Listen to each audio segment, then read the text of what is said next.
Hello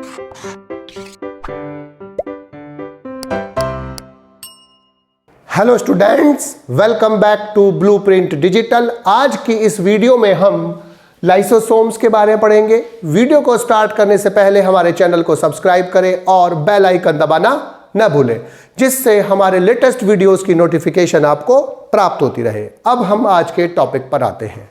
lysosomes को Christian D due ने discovered किया था। सी डी ड्यूव ने डिस्कवर किया था और ये नाम जो दिया था लाइसोसोम वो भी क्रिस्टियन डी ड्यूव ने दिया था।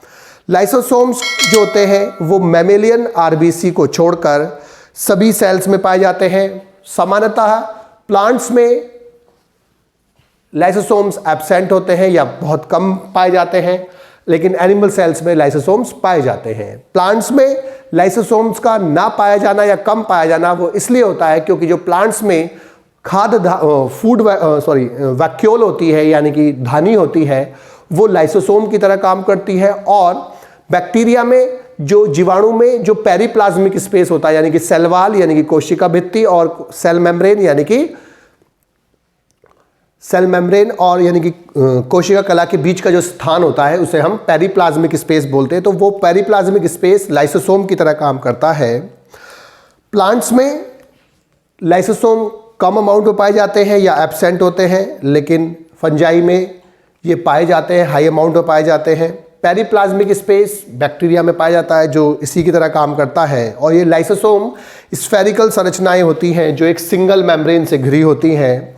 और लाइसोसोम में 50 से ज़्यादा पाचक एंजाइम यानी कि हाइड्रोलाइटिक एंजाइम यानी कि डाइजेस्टिव एंजाइम उपस्थित होते हैं। और ये जो इसके एंजाइम होते हैं वो बेस्ट काम करते हैं 5 pH पर, यानी कि एसिडिक pH पर 5 pH पर सबसे बेहतर काम करते हैं। ये हाईली पॉलीमॉर्फिक यानी कि बहुरूपी संरचनाएं होते हैं क्योंकि जो ये ऑर्गेनील होती हैं अपनी विभिन्न फंक्शनिंग के दौरान भिन्न भिन्न रूपों में पाया जाता है। लाइसोसोम अलग अलग जगह अलग अलग फॉर्म्स में पाया जाता है और बेसिकली लाइसोसोम 4 फॉर्म में पाया जाता है। प्राइमरी लाइसोसोम जिसे हम स्टोरेज ग्रैन्यूल्स बोलते हैं।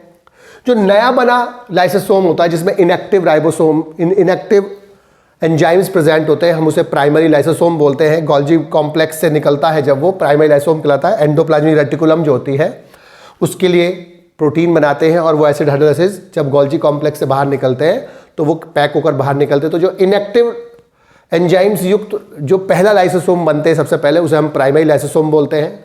दूसरा होता है सेकेंडरी लाइसोसोम या डाइजेस्टिव वैक्यूल या इसे हम हेटेरोफैगोसोम भी बोलते हैं।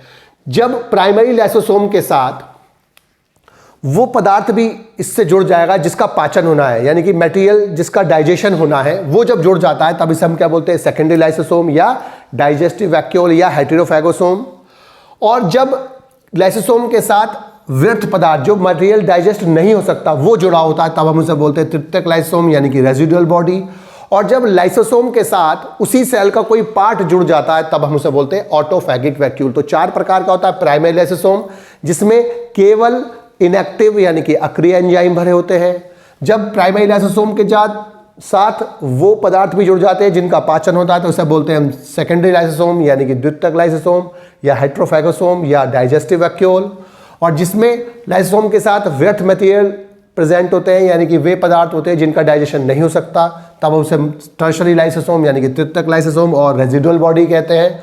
और जब लाइसोसोम के साथ उसी सेल का कोई पार्ट जुड़ जाता तब हम उसे क्या बोलते हैं, ऑटोफैगिक वैक्यूल। जो फंक्शन होता है उसका जो सबसे महत्वपूर्ण काम है वो होता है डाइजेशन करना।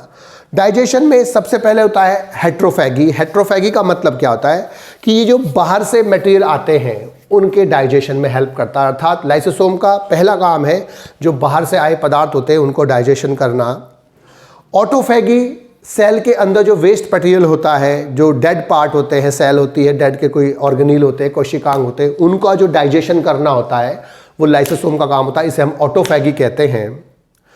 तीसरा जो होता है वो होता है एक्स्ट्रा सेलुलर डाइजेशन। जो लाइसोसोम होते हैं फंगस के यानी कि कवकों के, वो लाइसोसोम अपने एंजाइम बाहर जो मटेरियल प्रेजेंट होता है सेल के बाहर या उसकी बॉडी के बाहर, वहाँ छोड़ दिए जाते हैं लाइसोसोमल एंजाइम और वहाँ वो डाइजेशन कर देते हैं और बाद में फंगस उसको यूज़ कर लेते हैं, एब्जॉर्ब कर लेते हैं। चौथा है क्राइनोफैगी। क्राइनोफैगी का मतलब क्या होता है कि जो एक्सेसिव चीज़ें होती है, अधिक चीज़ें होती है, उनका हटना। जो बोन सेल्स होती हैं ऑस्टियोक्लास्ट, वो जो एक्स्ट्रा मटेरियल जमा हो जाता है बोन के फॉर्मेशन में, उसको हटाने का काम करती है। इसे हम क्या बोलते हैं, क्राइनोफैगी बोलते हैं। और ये काम कौन करता है, लाइसोसोम्स करते हैं।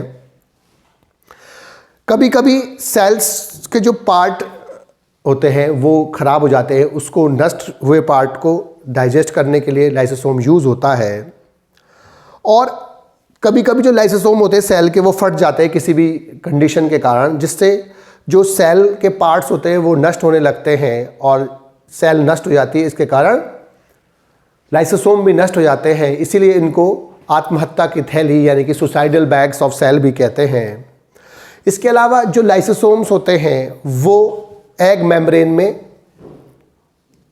को रप्चर करने में, फाड़ने में हेल्प करते हैं। जो एक्रोसोम था, गोल्जी कॉम्प्लेक्स से बना हुआ एक्रोसोम होता था, उसके जो एंजाइम्स थे वो लाइसोसोमल एंजाइम होते हैं। वो लाइसोसोमल एंजाइम एग की मेम्ब्रेन पर डाले जाते हैं, इससे एग की मेम्ब्रेन फट जाती है और जो मेल गैमीट होता है वो, उसका जो न्यूक्लियस होता है, केंद्रक होता है, वो फीमेल गैमीट में पहुंच जाता है और फर्टिलाइजेशन हो जाता है। अर्थात ये फर्टिलाइजेशन में भी हेल्प करते हैं। इसके अलावा जो लाइसोसोम होते हैं वो कोशिका विभाजन यानी कि समसूत्री विभाजन यानी कि माइटोसिस को ट्रिगर करने में भी सहायता करते हैं। अब कुछ सब पदार्थ ऐसे होते हैं जो मेम्ब्रेन को स्टेबलाइज करते हैं, इन्हें मेम्ब्रेन स्टेबलाइजर कहते हैं। जैसे कोलेस्ट्रॉल है और कोर्टिसोन हार्मोन है। ये ऐसे पदार्थ होते हैं जो लाइसोसोम की मेम्ब्रेन को स्थायी बनाते हैं, इन्हें स्टेबलाइजर बोलते हैं इनको, और जिससे ये रप्चर नहीं होता। लेकिन कुछ ऐसे होते हैं जिन्हें हम लेबलाइजर बोलते हैं, मेम्ब्रेन लेबलाइजर। ये लाइसोसोम की मेम्ब्रेन को फाड़ देते हैं, रप्चर कर देते हैं, जिससे ये बाहर निकल आते हैं इसके कंटेंट, जैसे विटामिन ए है, डी, ई के, यूवी रेज और बाइल साल्ट एट्सेट्रा जो होते हैं, वो जो लाइसोसोम है उसकी मेम्ब्रेन को रप्चर कर देते हैं। चूंकि अब क्वेश्चन यहाँ पर कभी कभी ये पूछ लेते हैं कि लाइसोसोम को आत्महत्या की थैली क्यों कहते हैं, सुसाइडल बैग्स क्यों कहते हैं।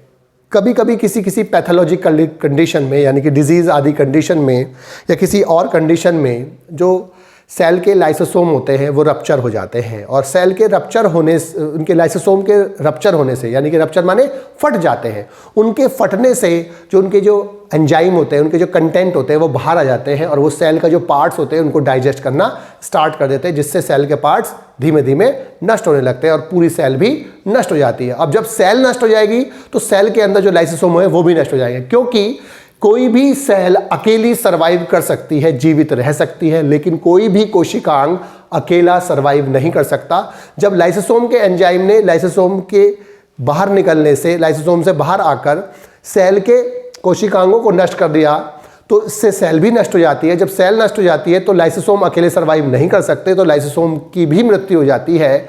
इसलिए लाइसोसोम्स को suicidal bags of the cell कहते हैं या कोशिका की आत्महत्या का थैला कहते हैं।